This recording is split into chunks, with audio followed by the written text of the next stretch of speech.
Olá, meus queridos, sejam sempre muito bem-vindos. Eu sou Karina Carrascosa e agora nós vamos para a 21ª questão da Câmara Municipal de Salvador do ano de 2018 da banca FGV. É uma questão sobre bifosfonatos. Vem comigo!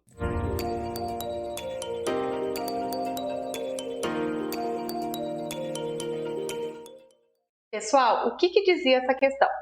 A osteonecrose associada ao uso de bifosfonatos está relacionada a uma atividade dos osteoclastos e interfere na angiogênese através da inibição do fator de crescimento endotelial vascular, modificando o metabolismo ósseo.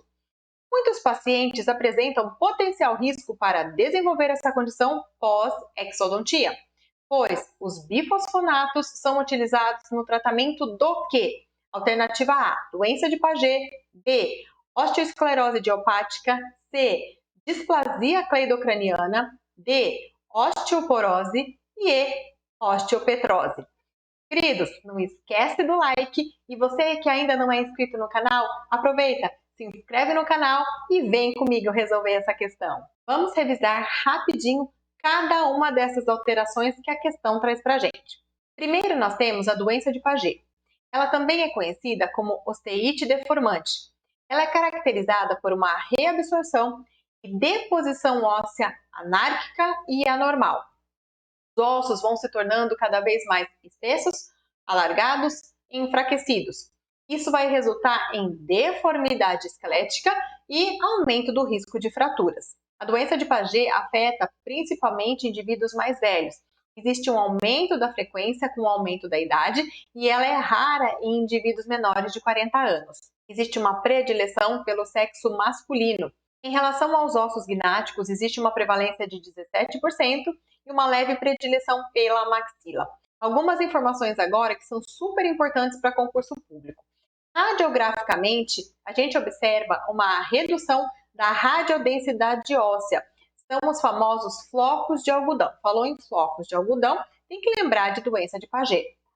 Os dentes também podem apresentar uma hipercementose generalizada. Microscopicamente, existe um aspecto de quebra-cabeça ou de mosaico. Nos concursos públicos, a gente encontra mais aspecto de mosaico. E, além disso, a gente tem um aumento da fosfatase alcalina no sangue. Isso é característico da doença de Paget.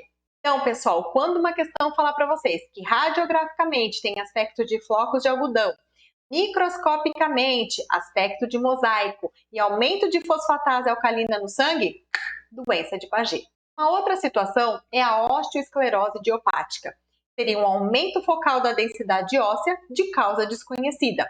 Ocorre mais em mandíbula, 90% dos casos, e mais na região de primeiro molar. Outro assunto é a displasia cleidocraniana, também chamada de desostose cleidocraniana. É uma anomalia dentária e clavicular.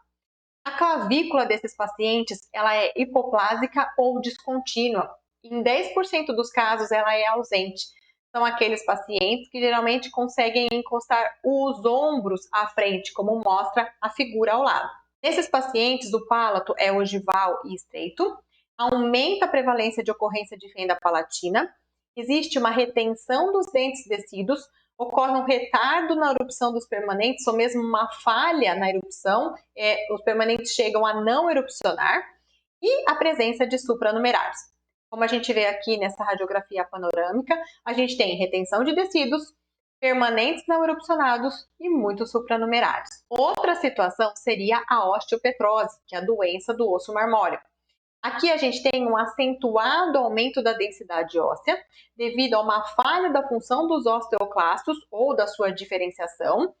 E a gente tem 3 tipos. A primeira forma, que é a mais grave, é o autossômico recessivo infantil. O segundo é o autossômico recessivo intermediário.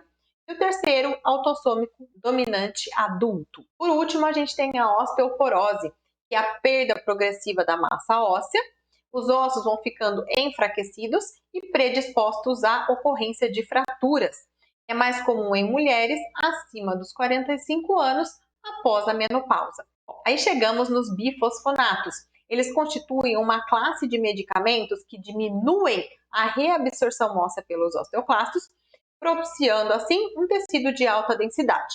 Além disso, eles também promovem um efeito inibitório sobre os mediadores da inflamação.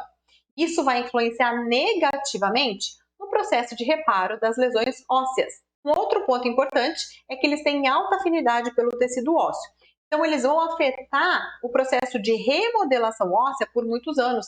E a literatura vai falar para a gente que isso pode acontecer mesmo depois de muitos anos após a interrupção do uso da medicação. E aí, devido a tudo isso, a gente tem o pior efeito adverso dos bifosfonatos, que é a ocorrência de osteonecrose dos maxilares, principalmente após a realização de exodontias. Aqui, alguns exemplos de bifosfonatos. Mais comum, o alendronato. A gente também tem o ibandronato, clordronato, siludronato e outros. E aí a literatura vai falar para gente, tanto Neville quanto o Eduardo Dias de Andrade, que os bifosfonatos são utilizados para o tratamento da osteoporose, doença de Paget, hipercalcemia maligna e metástases ósseas osteolíticas.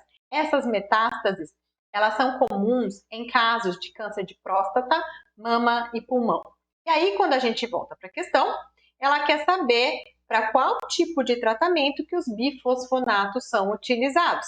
Nas alternativas, nós temos doença de Paget, osteoesclerose idiopática, displasia cleidocraniana, osteoporose e osteopetrose. Aí a gente já consegue eliminar 3, mas a gente fica com doença de Paget e osteoporose. E a literatura fala para a gente que os bifosfonatos podem ser utilizados para as duas situações.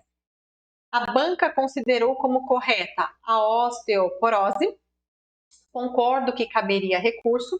Pode ser que a banca tenha pensado no seguinte sentido, que os bifosfonatos são muito mais utilizados para o tratamento da osteoporose do que da doença de Paget, até porque a gente tem uma maior frequência de ocorrência de osteoporose do que doença de Paget.